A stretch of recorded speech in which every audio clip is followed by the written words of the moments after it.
Howdy roundabout, all you shaggy goose egg boys, and welcome back to another episode of Pacino's Better than I would say. Prison Scene. My name is Thomas. With me as my co-host is Jake. Cheer up, Charlie. So I bet you're wondering what that little moisty sounding noise was. We have a super secret special Wonka candy today for today's episode, and we're not going to tell you what it is. I thought you were going to tell him even that.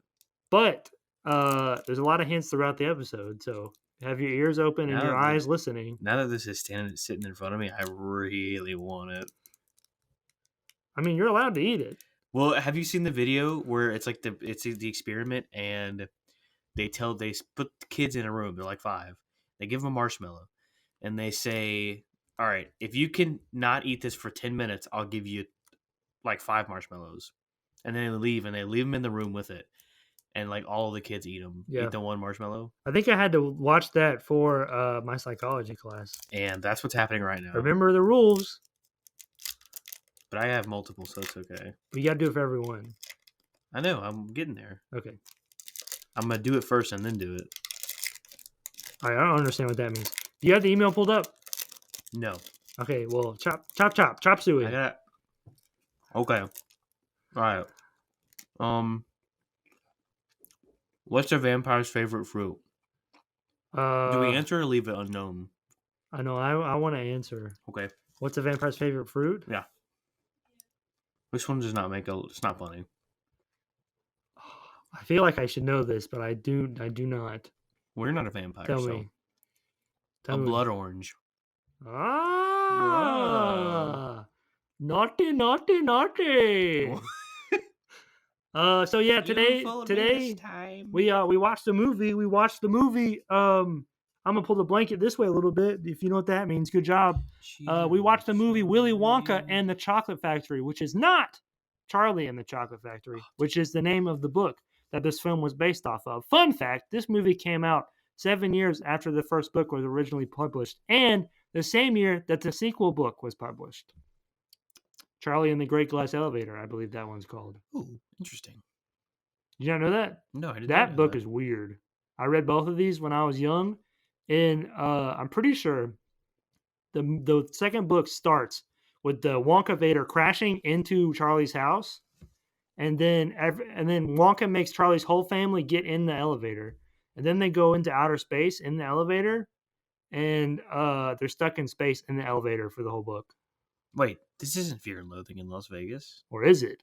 Because I think Terry Gilliam would make a pretty good Willy Wonka movie. I'd like to see Terry Gilliam remake.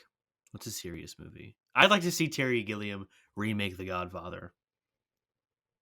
Okay. I want to see what happens there. Okay. Maybe it'll be entertaining. Okay. All right. Yet another episode suggestion. This is from our boy. Actually, you'll know at the end. Willy Wonka, a bad guy, a philanthropist who wants to weed out the bad, or is this just a movie about the 7 deadly sins? Could this movie be a horror? Does Willy, the sin of wrath, present these dark themes to teach a lesson? You tell me. You are the experts. Your friend, the Wolverine. That was our boy Hayden Porter. Go check him out. Hayden P_24 on Instagram. He does some good stuff. Go check it out. I did not know that he said any of that in his email, and that's pretty good because that a lot of that is where the path I was going down in this movie, but also none of them are where I arrived at. And it's also interesting that he said this because the roommate who shall not be named walked in while I was watching this. His name starts with Nick. Different. Oh, okay, different. Different. He was like, "Aren't you supposed to be movies that don't have meaning?" And I was like, "Yeah, but if it's recommended, we do it anyways." Don't say that. Don't say that. But by the end of this movie, I don't think there is any meaning. I think the meaning's supposed to be, oh, you did it. You were a good boy. That means you get good stuff. But in the larger context of the film, I don't think that carries weight. What do you think about that, Jake? I agree with you. Okay, good. I can't see right now, so I can't tell you for sure. Well, I can never see because as we established, I'm Bullseye, If you know what that's from, thank you very much. I appreciate it. But yeah. So he also mentioned Willy Wonka, bad guy? Question mark. I was gonna ask you, do you think Willy Wonka is the antagonist of this film? I don't think so. Okay, if it's not him, then who is it? Because I think it's clear, and you can disagree with me if you want. I think it's clear that Charlie is the protagonist. Yeah, I agree with that. That's interesting. So maybe he is the antagonist, but why would he be the antagonist? Because he's the like the opposing figure at every. Is he? But or, I think, or is this picture man versus self? Because he's always like, hey, don't do that, and then they do it. or maybe the grandpa's the antagonist. All right, we'll do the recap, and then we'll get into this. But hold on, one more thing I want to say. Remember how we were saying that Hayden doesn't use contractions? Yeah, he didn't use them. He said, "You tell me, you are the experts." Hayden, instead of "you're the experts." Hayden, you gotta use contractions. Everyone man. else listening to this, when you talk in real life, you say "you're," not "you are." You say "we're," not "we are." You say "they're," not "they are," and all the other ones that don't have the word "are" in it. So when you're writing an email or a Twitter or a whatever, use apostrophes, use contractions. I know in Twitter that counts as a character, but here at the Shaggy Goose Egg Boy Army, Al Pacino's prison scene, the militia. We use grammatically correct grammar. Well, and that the is reason grammatically we do, correct grammar. The reason we use grammatically correct grammar is because Jake has Grammarly installed on his computer. So whether we like it or not, we have to. Well, he did use all right. Grammarly correct grammar.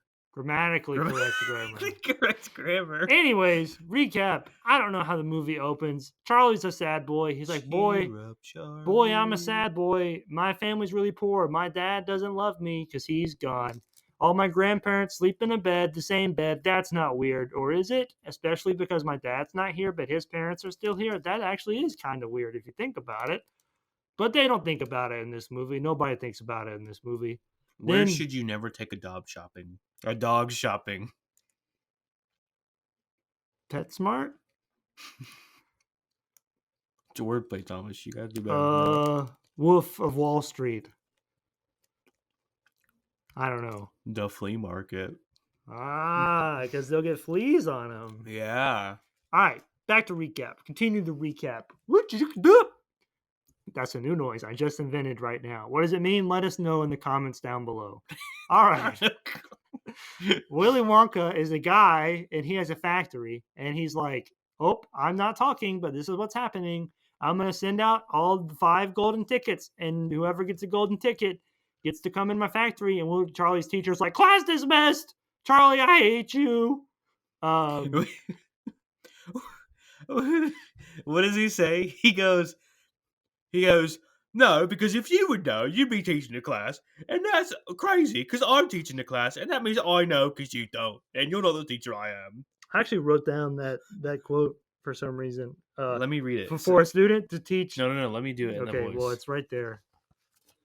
All right, so Jake's got the quote. Did you find it? Yeah. For a student to teach his teacher, it's presumptuous and rude.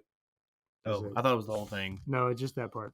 He kind of looks like John Oliver. I think he's one of the Monty Python boys. I would, yeah, I think so too. Who? Terry. We know you're listening. I think if that's what we said in Fear and Loathing. I don't know. Anyways, that's happened, and then they're like, oh, a guy in Germany found the first ticket. Oh, a rich girl found the second ticket. Oh, a girl that eats gum found the third ticket. Oh, a boy who watches TV found the fourth ticket. Oh, a random adult found the 5th ticket. Just kidding, he didn't. It was Charlie. Charlie found it. But only after he stole money from the gutter. And then he's like, look, Grandpa Joe, because you're my favorite grandpa. Screw the other grandparents. I found the golden ticket. And Grandpa Joe's like, what? I can walk? That's crazy. I'll go with you to the factory. And then Willy Wonka comes out and does his little tricky trick. And he's like, oh, I fell down, but I'm doing a rollover, whatever that's called. And then they go in the factory, and then he's like, sign this paper, and they're like, okay. And then some of the parents are like, not without my lawyer. But then the kid signs it anyways, and they're like, you dang kids. Daddy, I want an Oompa Loompa. Oh. And then Augustus Gloop goes up the pipe because he gets sucked up, and then they go down the boat, And Willy Wonka's like, man, I'm really scary. And Grandpa Joe's like, this is fun. And then I think Violet eats gum and turns into blue and goes away. Also, the Oompa Loompas sing after every bad kid that does a bad thing. And then Veruca Salt is like, man, I'm a bad egg, and falls down the egg chute. And then the dad falls down her egg chute. Whoa. That's problematic. And then Mike TV's like, man, I want to be a TV. Look, I'm a TV. And Willy Wonka's like, go to get the Taffy, get pulled.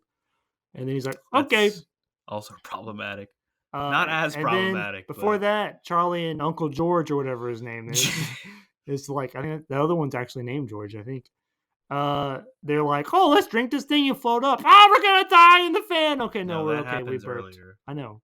I backtracked. You didn't rewind though. Doesn't matter. And then after Mike TV gets to go to the taffy pooler, they're like, hey, Mr. Wonka, can we come in your office? He's like, nope. So they go in his office. And then they're like, hey, Mr. Wonka, we won. And he's like, nope. And then Charlie's like, okay, here's your candy back. And then he's like, okay, you won. Here's my elevator. Oh, it's not an elevator. It's a Wonkavator because it goes. And they float off. The end. Fantastic. It ends exactly like Grease. Or should I say Grease ends exactly like Willy Wonka in the Chocolate Factory. I should not have talked that quiet. That's going to mess me up in the edit later. All right, so let me get this out of the way. Yo, this movie is phenomenal. Is it? I think so. Okay, I say that. Maybe it's just Gene Wilder that's phenomenal. Hey, why don't lobsters share? This one's easy. They're crabby? No, because they are shellfish. Oh. Dummy. That was very well. You didn't get the flea market one, so you're a dummy. That one was difficult. No, it wasn't. What about blood orange? I don't know fruits. Blood orange isn't a fruit; it's a vegetable. It's a trick question. There you go. All right. No, maybe. Do you not like this? Ooh. Do you not like this, or is it just okay to you? This time, no. You didn't like it this time? Mm-mm. Do you have any reason why, or just it's not a good movie? Don't make any sense. Yeah, it does. Who's the antagonist? Who's the protagonist? I already told you, self. Was Willy Wonka? Was it random? Did the kids get there randomly, or did he personally select them? Find out next time on Total Drama Island. Mm-hmm. You're bringing that back. Did you know that? I did not, but I was never allowed to watch it. Is it on HBO Max? No. It's on Netflix though. Oh, is it? First season is. All right. Well, Avery, not the second or third season, Avery, but the fourth season is. Oh well, Avery, if you're listening to this, I'm gonna watch. Third season's my favorite. World Tour. They're very good. Alejandro gets thrown in the volcano. All right, Avery, if you're listening to this one is for you. I'm gonna watch Evangelion first. That's my favorite girlfriend. We can, dude. I wish she was my girlfriend. Have you seen her? Evangelion? Yeah. No. Not Evangeline Lilly. I know. But also, she could be my girlfriend too. She's the Wasp. Yeah, she is, and she's Tamriel. Is that an elf? Yeah. Okay. All right. Yeah. I this time is the time I liked it the most. I've seen it. Yep. What do you think it's about? Who's the antagonist? I say the self. I think Wonka. Why is Wonka the antagonist? Well, I think to define the antagonist, we first have to define what Charlie's desire is in the film, and I don't know what that is. His desire or his need, Thomas? His desire. His desire. Well, it's interesting because he actually gives up his desire, and then he finds it again. What? With the quarter. Okay, then what is the desire? Well, I think so. He wants to get the golden ticket because he wants to get. I don't know. Well, because a lifetime supply of chocolate. Well, what would that really do for his family? They get a lot of chocolate. Yeah, but why does that matter? He's a kid. You don't know. True enough. Unless he's not a kid because he's the only one financially supporting the family. Which I guess the mom maybe is, but Charlie's the only one we see with an actual job. No, we see the mom. She does the laundry. Yeah, but does the laundry in their house. No, it's not. It's in the city. No. It's not in their house. No, it's in their house. No, it's not. It's in their house. No, it's not. It's in their house. It's straight up not. I don't believe All right, leave us a comment below. Comment below. Let me know. That's stolen from somebody else. I'm sorry, Jeremy. What do you think this means, Thomas? I don't know. Because I think it depends on... Well, several things. Number one, did Willy Wonka specifically choose these kids, or was it random? And the reason I say that is is what he talks about at the end, when he was like, I needed a very, very special boy. No. Now they're going to think I was getting on to you for something. Yeah. But, I mean, you were scratching your butt, so... I was scratching my back, Thomas. My back, I just please. hit like a nerve or something in my foot, and I really, really, really, really, really, really, really like you.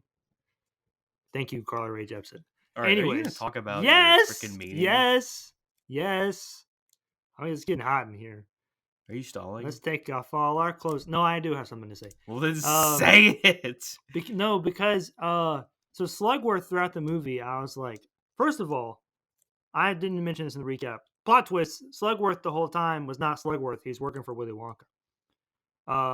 And so when that reveal happens, presumably you're like, oh, Wonka sent Slugworth, fake Slugworth, to like tell the kids, hey, do this for me and blah, blah, blah, blah, to see which one of them is the real true king of the world. But Slugworth is there every single time a kid finds it. And granted, in most of them, it's a news report, but in all of them, it's not. Because he's at Veruca, like as soon as they find the ticket, and then he finds Charlie in an alleyway. So that makes me feel like Wonka handpicked these children. Well, how would he do that? I don't know. And that makes me feel like Wonka handpicked these children and then sent Slugworth to go get them. And another reason how would they get the ticket, Thomas? Another reason I feel like he handpicked them is because of how each of them go out in the film. Because like Augustus Gloop, like Hayden said in his email, some of them are representative of 7 deadly sins. However, I dropped that because I don't think all of them are.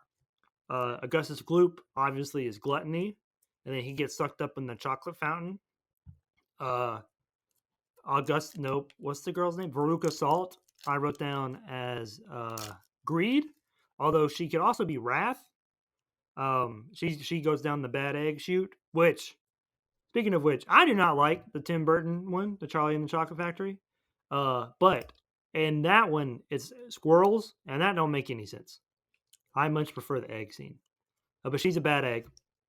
And then you have Mike and Violet, I feel like represent vanity, but that is not a 7 deadly sin. So that's where I dropped that. Pride. Yeah, but pride and vanity aren't the same thing, I don't think. So that's where I dropped that analogy. But Mike TV has the TV thing literally probably made specifically for him to see if he could fight his urge. Oh, okay, maybe that's what it's about. Hold on. I think I just cracked my own code. And then I already cracked Violet Beauregard, aka Blueberry Girl. You can't get this. She chews the gum, and she's like the gum chewer.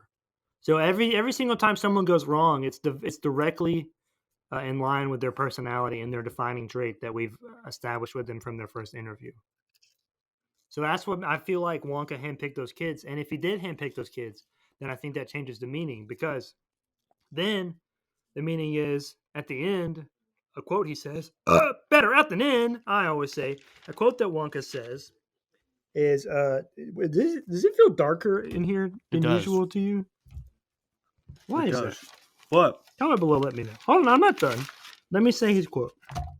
He says, you asked me what I think it means, so now you got to buckle up, buddy. What'd you call a nun sleepwalking? Something sister? A Roman Catholic. That's good. That's a good joke. He says, this is at the end after everyone's been bad, and Charlie's like, can I go in your office? Or like, what? Or I think Grandpa Joe asked, what will happen to the other kids? Wonka says, when they leave here, they'll be completely restored to their normal, terrible old selves. But maybe they'll be a little wiser for the wear. And that makes me feel like he was trying to teach them a lesson. So I was thinking maybe that's the meaning. But as I was just going through that now, the fact that each of their downfalls is directly related to their fatal flaw, except for maybe Charlie. I don't know what go with floating up has to do with the him. hero. Well, yeah, but it should still be relevant to him if Wonka handpicked all the kids. Well, no. So the fact that each of their downfalls is related to their fatal flaws, maybe the meaning of this film is to fight your urges and persevere, because each of them immediately give in and then they lose. But Charlie, except for the bubble thing, which again I don't know what the point of that was, he doesn't give in to any of those, and then even at the end, he gives it back. He doesn't keep the gobstopper for the Slugworth thing. So maybe that was the final test. The final test was to see who would take the gobstopper out to Slugworth. Oh, Charlie, you did it. And Charlie did it, my boy. All right, now you can say whatever you were saying before I yelled at you. Oh, okay. What did the shoulder say to the arm? See you next fall. How's it hanging? That's kind of good, but not as good as Roman Catholic. No, I totally agree with that. That he handpicked him? Yeah. And again, I don't know how he would do that, but I feel like signs point to that.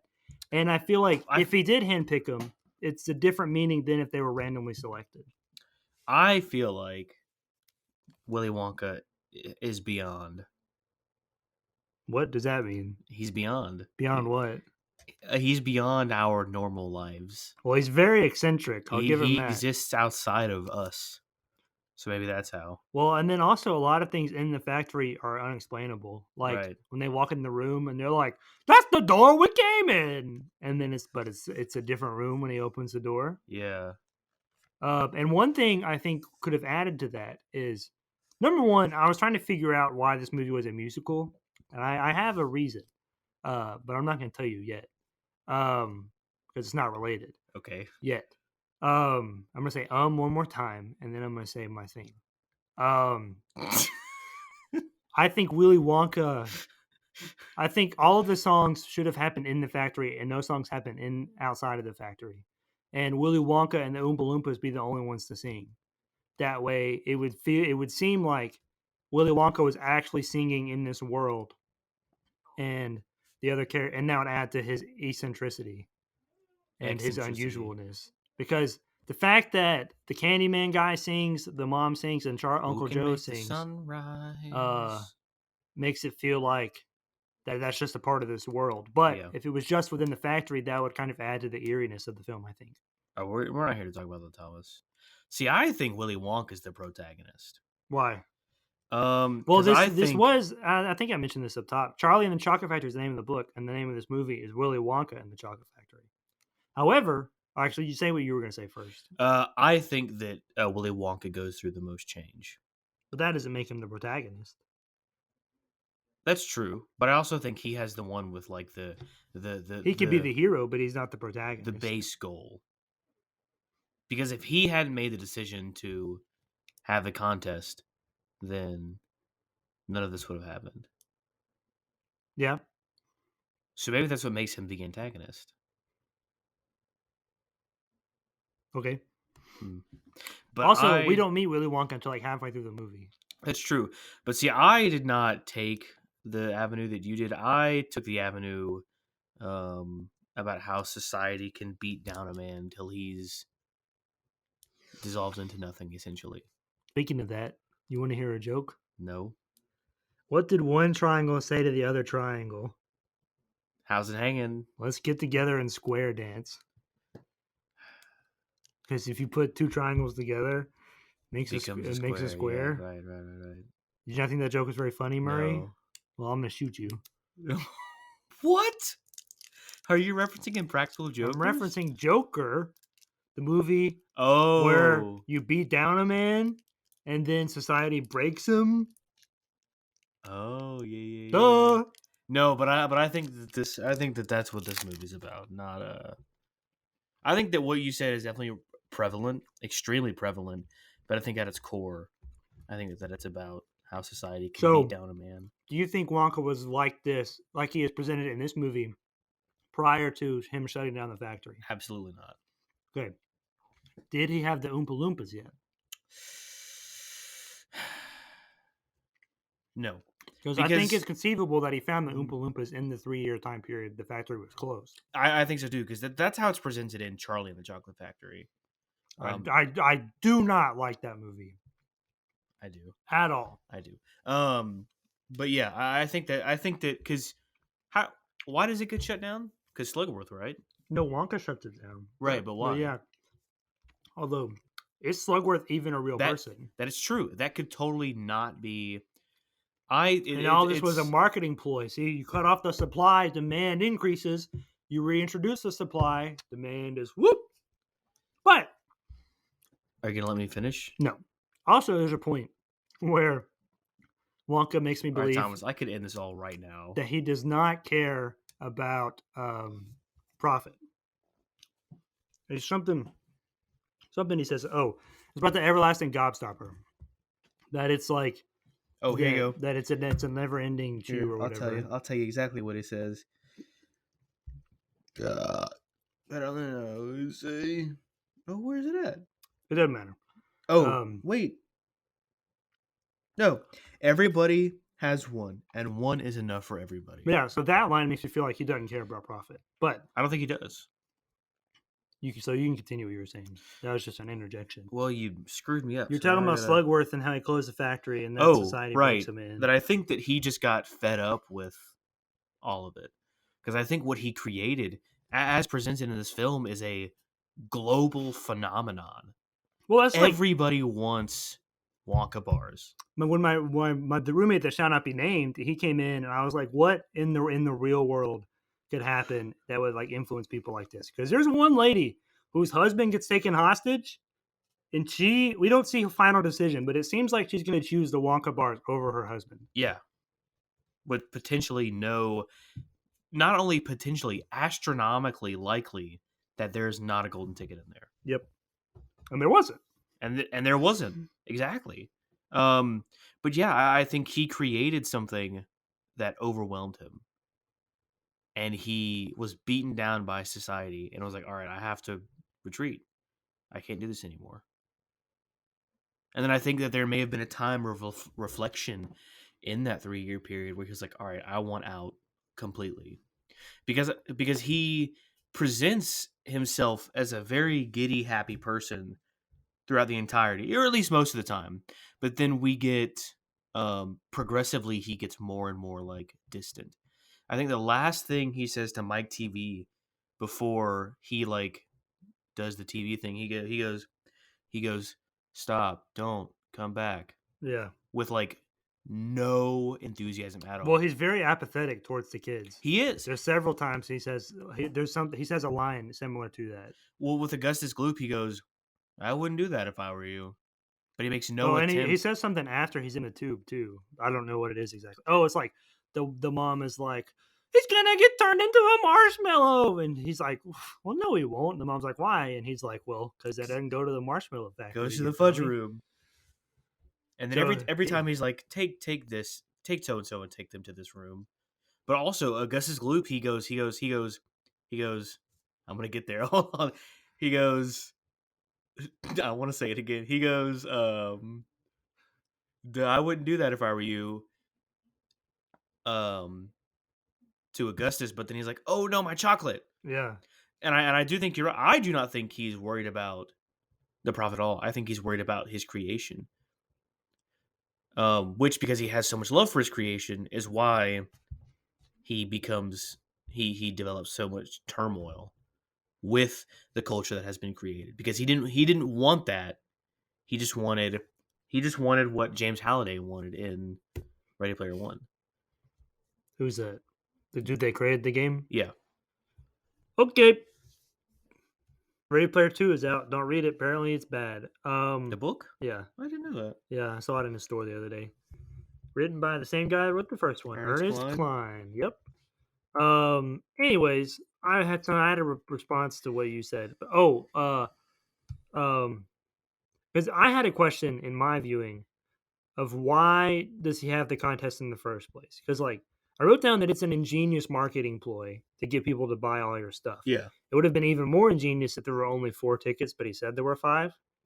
However, there's a few holes I think and they're not like really like super duper big holes. Wrong movie. Because hey, still hating. Because dude, it's sticking. Because it's like people talking, so it's not the plot. But someone mentions when the guy lies about the 5th ticket that potentially this contest was going to go on forever. But then when Charlie gets his ticket, it says that the thing's going to happen on October 1st. So then it wouldn't have gone on forever, regardless of whether someone found the 5th ticket or not. Now, so there was a limited time constraint. And then that again, I think, adds credence to my theory that Wonka handpicked all these kids. This did not come undone at all. Hey, as long as you get a little laugh out of it. I don't think I can. I think I destroyed it. Well, I'll have to make then that means you can't eat it. No. Them's the rules, man. Jacob Ferrier. You should eat the rapper. Oh my god. Willy Wonka would be so disappointed. But I still don't. So now I'm thinking that like maybe the reason for him, you gotta read the joke. I can't. It's in my stomach. Oh no. The reason for him doing the thing is because he was broken down from society or whatever you said. It's like he wanted to leave the factory away. Although he could kill Joe and Charlie in that elevator if he wanted to. We just see him floating off. There's no guarantee that Charlie actually won. That's true. Because the final line in the film says, "Don't forget what happened to the man who got what he wanted. He lived happily ever after." And that felt very disingenuous to me. It did. I don't know why exactly, but that did not feel like an actual like wishful statement on the behalf of Willy Wonka. Well, so I don't know what his end game is there, but I think it was a bit sarcastic. But I also think it has a semblance of the same meaning of better out than I always say. You either die a hero or live long enough to see yourself become a villain. I think what he's saying there is that you may think you're going to be happy, but then when the time comes, you're not going to be. Because like I bet Willy Wonka was not like, oh, something that I get to create like this that makes me so happy is going to lead to my demise. Well, and that's part of why I think it feels disingenuous, is because you could argue that having this factory is what he always wanted. And if it is what he always wanted, then why is he giving it up? It was too much. It's clearly not happily ever after. And maybe that's saying happily ever after doesn't exist. And you know what else I have to say to that? What did Della wear? I've heard this one before. I don't know. Des Moines. She wore in New Jersey. Hey. Hey. I'm the Fonzie. Hey. Hey. So do you want to hear about why? Here's a fun fact for you that I wrote down. Wonka Vision, not WandaVision. Get that Marvel out of here. Wonka Vision has the same sound effects as this episode of SpongeBob SB129. It does. And I don't know if they just like stole that from Willy Wonka, but that was a cool little. It does. I heard that. It's a cool little goof and gaff, I thought. I heard that. All right, but about this being a musical. All right, how do bowls write? How do bowls write? Yeah. With utensils. With a bullpen, you friggin' idiot. With a what? A bullpen. Bullpen? Bullpen. Oh, bull. Yes. Like, I thought you said how do bowls No, write. I said bowl. Okay, well, I would have gotten that if I heard it correctly. Right. Sure. I got a big brain genius over here. Look at me, Jimmy Neutron. Anyways, Sodium speaking of which, do you want to chloride? hear a story? This is not related to Willy Wonka, but it's funny. I guess so. All right, so one time my dad texted me. He said, "All right, so my little cousin lives with me. She's like in 5th grade. However old you are in 5th grade. Is it the Sailor yeah. one? Okay. And my dad said something about got a blast as she was walking away, and she said, "Yeah, blast his toilet." Because evidently she's never seen Jimmy Neutron. Oh, that's funny. But anyways, back to our regular scheduled program. Blast this toilet. I hope she broke it. The reason why this is a musical, what did she eat? is because number one, there's songs in the book. I did not remember that, but the Oompa Loompas still sing. At least when Augustus Gloop dies, but I don't know about everyone else. And yes, I said dies. You heard me. Interestingly, the version in the book is the same song that's in the Johnny Depp one, but not the same song that's in this one. It's different in this one. And that's not relevant to what I'm saying. Jake, can you please stop that? That's not relevant to what I'm saying, but hey. That's not relevant to what I'm saying, but I just thought it was a cool little trivia fact, and that's what I do here. I give you all the knowledge. You can be big old knowledge boys. But the reason I think this movie is a musical is because I also think it can be considered a horror movie, like Hayden mentioned in his email.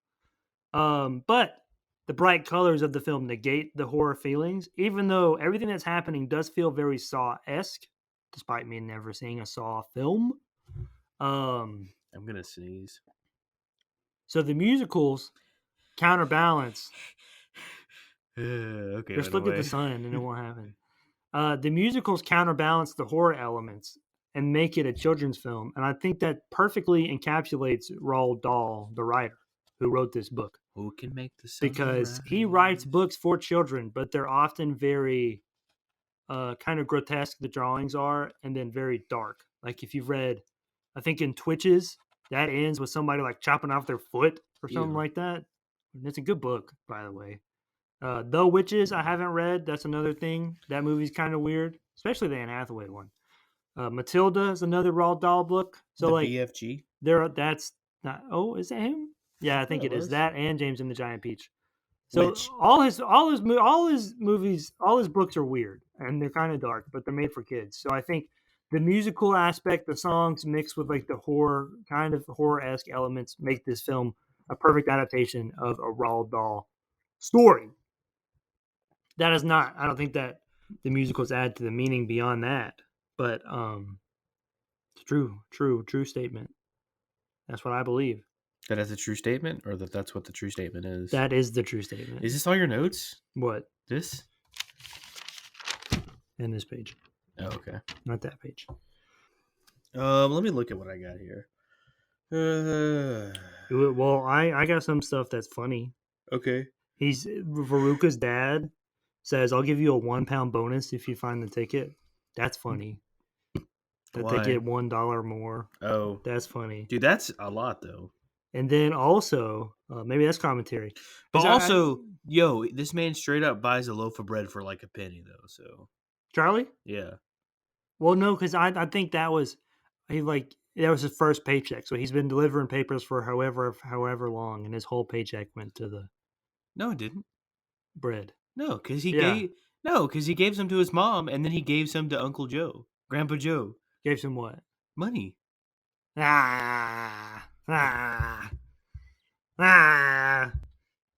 Okay, but did you hear that? I do think yes, I do think that consumerism is a theme in this, and that's part of that. Okay, so I totally agree with you. Sorry to cut you off, but this is kind of what I was talking about earlier. Like, is that Willy Wonka is so defeated by people just like spending money on candy rather than like relishing what it means, but also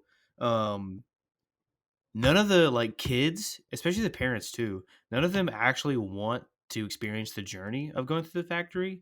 They just want to quote unquote win and get the prize. Especially Veruca. Which is why I think that Charlie won. Is because he didn't. He was there for the journey. So if Wonka did specifically choose all of these kids, then presumably, presumably better out than in. Presumably, it's a publicity stunt because this is going to go on the news and be like, all these kids horrifically, tragically tragic.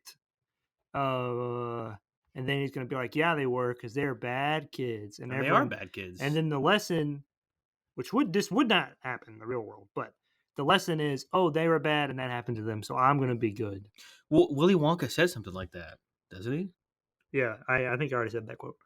But I initially thought of themes of consumerism in the opening credits when all the candies like on the assembly line or whatever. Yeah. And I also thought that it was very anti-individualist because of the idea of an assembly line and like machines doing it. All the chocolate should be exactly the same. And this theme is presented throughout in certain characters' names because Charlie's grandparents' names are Joe and Josephine, and George and Georgina. So even though they are two different people, they essentially have the same name, which strikes them of their individual identity. And then later, I think it's Veruca's parents are Henry and Henrietta. So again, that's the same thing. And I know the real reason for that is because it was a children's story, and that's like, oh, it doesn't matter, it's a kid's book, but there's a movie now. And movies got meaning, man. My stomach hurts. Because you eat all that candy. Probably all the wrappers I ate. You didn't follow the rules. That's why. Well, I read you a joke. You read all right, you want to hear another funny thing that happened in this movie? What is thin, white, and scary? That's not what happened in this movie. A line. A homework. A homework? Yeah. A homework? Yeah. When Mike TV's talking about a gun, and he's like, my dad won't let me have a gun. His dad says, yep, not till you're 12. Yeah, not till you're 12. Which is also very problematic. That's really funny. I'm going to get a Colt 45. Hey, man, welcome to America. This is America. Don't catch me slipping up. Don't catch me slipping up. Also, I meant to ask you this question earlier when we were talking about the Oompa Loompas. Do you think that whole story was a lie and he genetically engineered them? Because if they're candy people, that would make a lot of sense for why they're orange and their hair is green. I'm not going to say no. Also, the Oompa Loompas in the Tim Burton one scare me. A lot of things in the Tim Burton one scare me. I want to watch that. Especially the dentist. Oh, yeah, his the dad? Yeah. Which there's definitely themes there. But on that note, what do pigs do on Valentine's Day? No, what do pigs give on Valentine's Day? Yo, they pork. Valentines. Hey. Mine was better. Hey. Hey. Hey. I'm walking here. Hey. It's me, Fonzie. Hey. It's Waka me, waka. Joe Pesci. Waka waka. Hey. Waka waka. Speaking of that, I saw something the other day that like shows you how Kermit was puppeted in the Muppet movie. And Jim Henson was like in a tank underwater. What? I'll show you after. Okay. Hey, waka waka. Yo, I think this movie's racist. It is. Well, certain characters are racist. Definitely Mike's mom. Wait, did we finish talking about consumerism? I don't know, but it's too late now. You guys, especially Mike's mom, because every time he talks in like Wonka-ese or whatever, she's like, "Oh, is that French? Oh, is that Japanese?" And he's like, "No, it's still wrapper on your. It's thing. Wonka, whatever. It's Wonka backwards." When they're in the car wash. Anknall?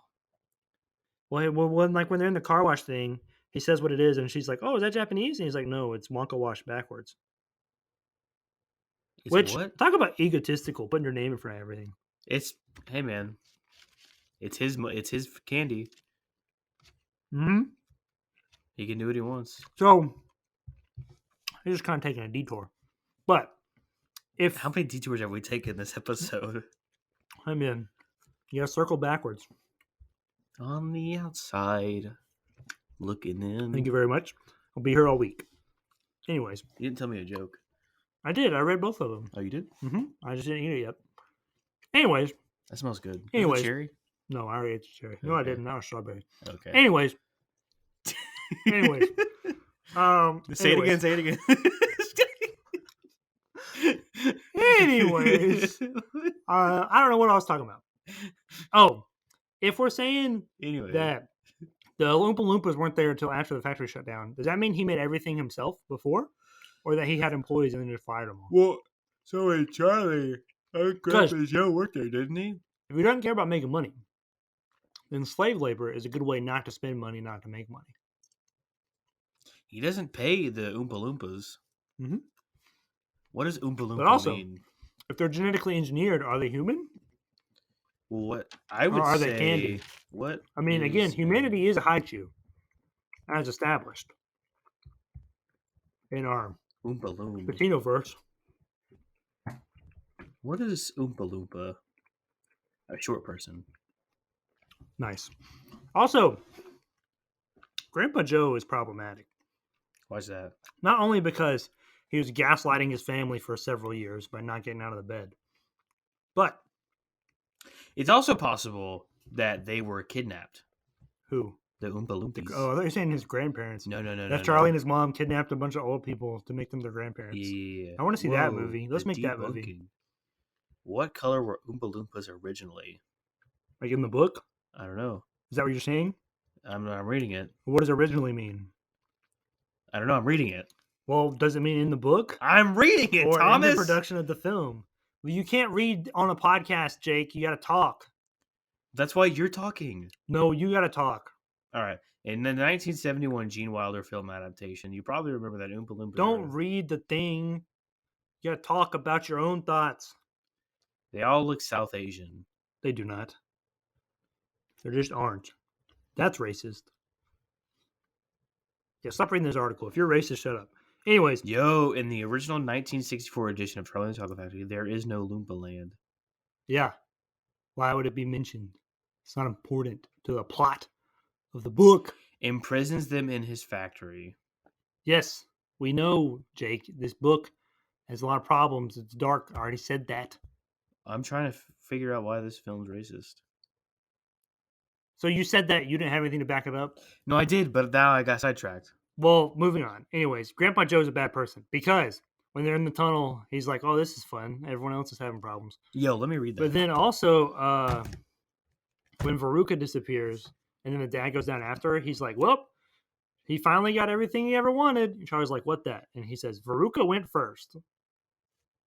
And that's a very dark joke, Grandpa Joe. Like she died? Yeah, that's what he's saying. Her dad's wish was for his daughter to die first. Well, when does this film take place? I mean, it came out in 1971. The book was written in 1964. So, in that era. No. Yes. Had to have been earlier. No. False. 1920s. Come on, Jake. If you're gonna research stuff, you gotta do it before 1920s. We're on the air. That doesn't count. Strike that from the record. 1920s. So how is that relevant? Because money's cheap. In the 1920s, you can buy a loaf of bread with a penny. Well, money's cheap now, if you think about it. Inflation, baby. Oh, well, yeah. All right. Round the world and home again. That's the sailor's way. What are you reading? There's no earthly way of knowing which direction we are going. There's no knowing where we're rowing or which way the river's flowing. Is it raining? Is it snowing? Is a hurricane a-blowing? Not a speck of light is showing, so the danger must be growing. Are the fires of hell a-glowing? Is the grisly reaper a-mowing? Yes, the danger must be growing because the rowers keep on rowing and they're certainly not showing any signs that they are slowing. Ooh, that made me lightheaded. So, what makes music on your head? Pacino podcast. A headband. Oh God. So what is that little Wonka?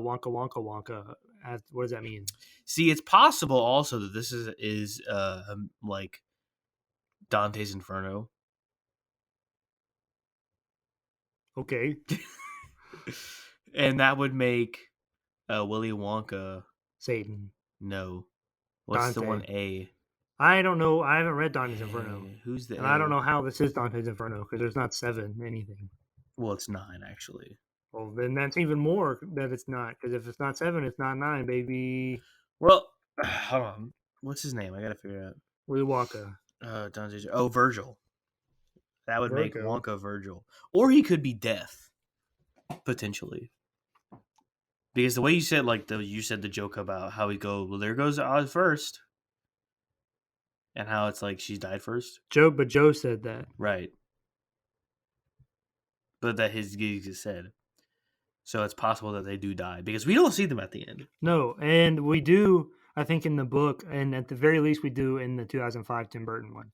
Which is one of my favorite scenes in that movie, is when they're all walking out and they're all jacked up. Yeah. That's really funny, especially Mike TV, because he's like flat and super tall. But I think... And Justice League was made out of chocolate, and he's eating his fingers. But that didn't happen in this movie. Or he could be the guy who guys the river Styx. It doesn't matter. It's not real. Mythology's fake, just like wrestling. Oh, what's the name of the boatman? He could be the boatman. specifically because he has a boat, and he goes, I don't know what's gonna happen, and he's basically the guy who leads them to their death, essentially. Okay. So he could be that too. He could be representative of hell. Well, God bless you. Better out than I always say. Better out than I always say. Better out than I always say. Power of threes, baby. I burped 3 times. I really don't have anything else to add, I don't think. Well, let's dissect what I just said. No, I don't know anything about what you just said, so I can't. There's no earthly way of knowing which direction. Okay, now you're just stalling for time. Don't do that. What are you talking about? Don't do that. Well, I kind of want to talk about how he's racist some more. Then talk about it. I don't. I can't think. The Laffy Taffy messed me up. Oh, fuck. Damn it. I'll bleep it. I didn't mean to say that. I'll bleep it. I'll bleep it. It's messing me up, man. And no one will know. It's in my stomach, man. What's that from? Where it's like a movie. It's like, hey, my stomach. Oh, The Dark Knight. Oh, okay. You know Yeah. It's in my stomach. And he gives it a call, and he goes, and there's a blow up. Yeah. Oh, we talk about it. Does that count? What? Is there an explosion in this film? No, but Violet blows up. According to her dad, she's blowing up like a balloon. Oh, no. So it's not an explosion, but our scale does not say explosion. It says blow up.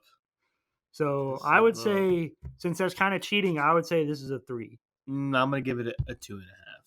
Okay. On the ready or not scale. Okay. All right, guys. This episode's been all over the place. Welcome. It's a detour, man. I'm very aware. Detour. And I wrote a lot of stuff down, and I came prepared to talk about it. But I think that the candies messed me up, Thomas. Well, you know what, Jake? Honestly. You know what, Jake? My stomach does not feel good. And I don't know if it's the wrappers that I ate or the eggs I ate for dinner. You know what, Jake? I'm going to save that for the end. It's relevant. Okay. But you really know what? There's no earthly way. I don't know. I don't know what else to say. Let's see. Let me look at what else I wrote. I know we've got emails and Twitters. After the second bar, Charlie has resigned to not getting the ticket. I do think Grandpa's hasn't tried to walk, but as soon as he does, he finds himself walking. What does that even mean? Well, it's because has he ever tried to walk since he got in that bed? No, he said 20 years, so probably not. So do they just like all pee? Like, is there just a giant pee stain? Wonka is totally faking to keep everyone happy. Is he though? I feel like he's freaking everybody out. Augustus loses because he wants the chocolate. Glutton, baby. Ew. Better out than in, I always say. But Charlie is on the outside. Looking in? Circle backwards. All right. Not affiliated with the obsession. Okay. Why does the science teacher go off? I actually have that question. Why does he go, well, that would be absurd for the student to teach the teacher because I'm the teacher. Also, and it would not make sense for you to be the teacher because I'm a teacher. Oh, actually, and I'm the one that knows and you are not. There's a reason for that, but it's not. Or at least I wrote down a reason for that. But it's not prevalent throughout the film, so I didn't mention it. What is the reason? That adults, I really want to know. Adults are superior to kids, and like that was the theme that they were going to play into. But that is clearly not the theme because the kids also suck. But there's also later that teacher totally just hates Charlie because when he asked Charlie for like the number of 200, yeah, he's like just 2. He goes, what does he say? He goes, he's like, well, I can't find a percentage of 2, something like that. I'll just do 200 then. He goes, because I can't figure out 2. I thought I wrote it, but nice. Anyways, people, I really think. Oh, and then Grandpa Joe's like, I'm counting you to find all 5, and then Charlie goes, 1's enough for me. Boom, roasted. I really do think that because I'm the teacher and you're the student. I really do think that Charlie drinking the floaty juice is relevant to something. Maybe it's supposed to be metaphorical for him ascending to a higher class. I don't know. But if you know, let me know. Let us know in the comments down below, or more accurately, don't forget to subscribe. Hit that, smash that like button. Don't forget to turn on the notification bell icon so you can be part of the militia gang. Okay, but where do they tell us Charlie's the Pacino meaning? podcast at gmail.com. Or PacinoPod at twitter.com. At PacinoPod on twitter.com. Yeah. Don't forget to give us a rate. Share us there, mate. So before we go, now that all that important information, Hey, I'm serious. Please rate us so our numbers can go up. The algorithm, baby. Now that all of our information is out in the world for all to see, I've got one final joke for you and me. Ah, very nice. What is green and pecks on a tree? Stout and sauerkraut. Woody would pickle. I hate that. Drink your pickle juice. Stout sauerkraut. Stout and sauerkraut. All of these jokes are so fucking bad.